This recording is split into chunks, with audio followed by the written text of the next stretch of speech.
Yawn mga kabayan, tayo magluluto ng masarap ngayon. Ari pang namin, pang midnight snack. Kaya tayo nag-aalbos ng karikiti ang ating gagawing lechong kawali. Ay di natin kukunin ng kaldong. Gagamitin natin sa ating pansit tostado. Yan ha mga kabayan. Ito na nga, tayo magbuo tayo na maglutaw. At sinalang na natin itong non-stick pa na ating gagamitin at mas maganda pagka mga non-stick na hindi nagdidikit diyan.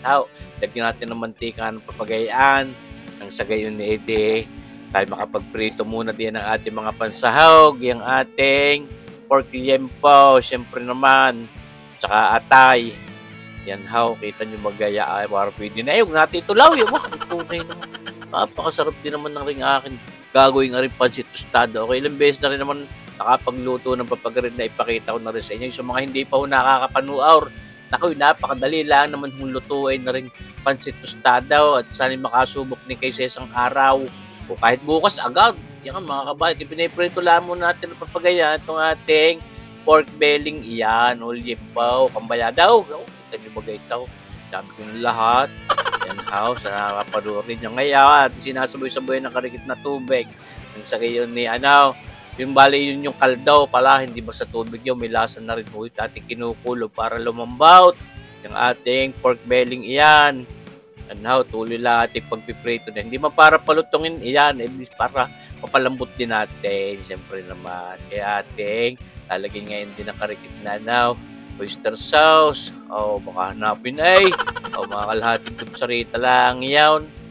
Tapos meron tayong ilalagay dito ang black caramel na yan.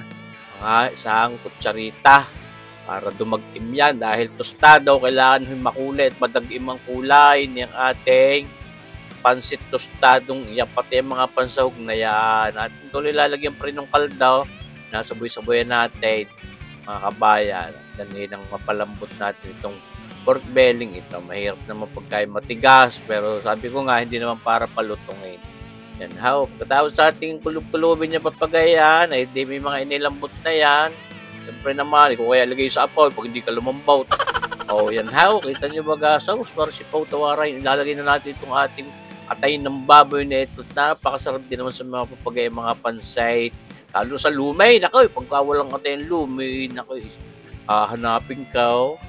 Yan, lagyan ulit natin mga isang kutsarita pang black caramel na yung walang amoy, walang lasa. Ayan pero pampatingkad ng kulay na papagayaan.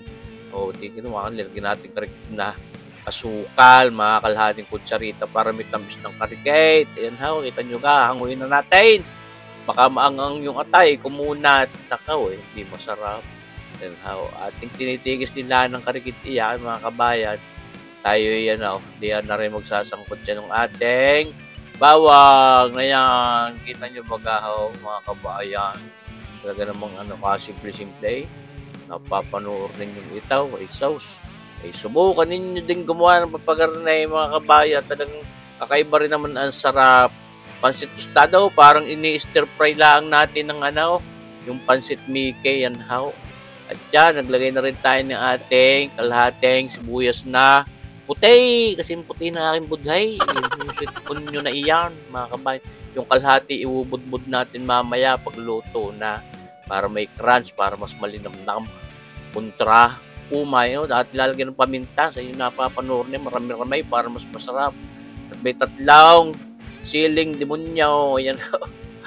Galing doon sa likod bahay, tanong ni kabayang mandar mamili sa mga yung siling yun Kaya binurog ko yung dalawa lang. Ngayon, nilagay na natin itong ating Miking, Padre Garciang itaw. Siyempre, tayo umusap ulit doon kay kabayang Tito Proce, Lomi House, din sa Nueva Villa Subdivision. Tayo bumili ng kalahating kilaw at itahaw. Lalagyan din natin ng isang kutsarang oyster sauce na yan, pampalinamnam. Hindi na tayo nagbibitsin diyan, pero napakasarap po din linamnam niya.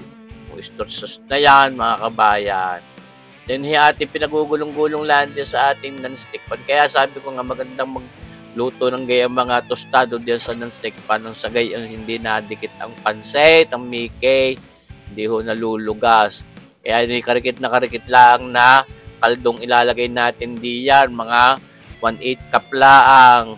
Parang halos ipiniprito lang ho natin yung making iyan. At ito, pampatingkad na kulay, lalagyan natin ng mga 3 kutsara yan sa inyong napapanood, mga kabayan, para ho tumingkad ng kulay. Ulitin ko, yan ho'y walang halos amoy, wala din namang kalasa-lasa yan, hindi ho makaka-apekto sa mismong sarap ng flavor ng pansit na ating nilulutong iyan. Pero yung kulay ho, yan ho yung magpapatostado di yan.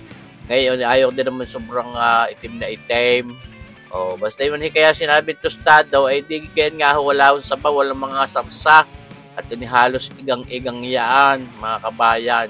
At yung parang ipiniprito lang yung pansit making, yung pansit ng Padre Garcia. Yan ho, kasama din ng mga pansit ibaan na kapakasasarap na mga nabubulol na ako parang naglalaway na. Kita nyo bagang itsura, mga kabayan, kaganda na very enticing na. Yan ho, mga kabayan. Tutulay, pagka matitingkad naman ang kulay na ating mga pagkain, napakasarap tingnan. Parang kulay pa lamang masarap na. Yan ho, halos malapit na sa katotohanan niya ang ating pansit tostadong iyan, mga kabayan. Yan yung napatutuhan na yan. At ating nilagyan ng kalahati ng mga pinrito nating liempo at yung atay na yan. Tinigis din natin sa bawat itaw. Pinagugulong-gulong pa rin natin ng lumasa yan. Siyama-siyama ang lasa. Ayos na. Luto na yan, mga kabayan. Pinatay na natin ang apoy. At ito na, na-plating na natin. Nabura-bura na natin yung sweet onion na yun. At ating lalagyan sa ibabaw na yung karikit na adorno. Yung ating pupor pang ginawa ko nung ako'y mag-seafood lome. Ano yung basta nakalagay sa frigidaire. Hindi naman ho nakunat yung gayang pupor. At ito na, pinaiikot natin ang karikit ng maliyaw. Talaga namang napakasarap po na rin ating pansit tostadong arin, saganang-sagana sa mga toppings na yan. At ito, siyempre, magbibigay tayo sa mga karikit, mga ano ko din, barkadahan nagbabarikan ng karikit, kakantahan din ayan how, lalanding nun sa hapag ng barikan.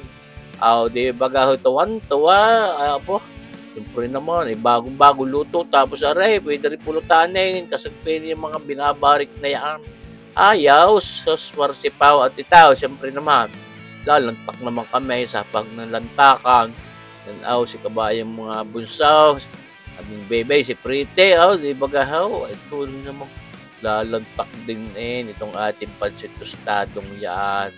Siyempre, akaw, maubusan, kalahating kilo lang marami din naman nakatimos Kaya kita nyo baga ito, mga kabayan, gaya yan, sarap mga atay na yawn, malambot-lambot, hindi humakunat, sauce, di baga ayos na isang ating meriendang ari ngayon, tunay kayaw.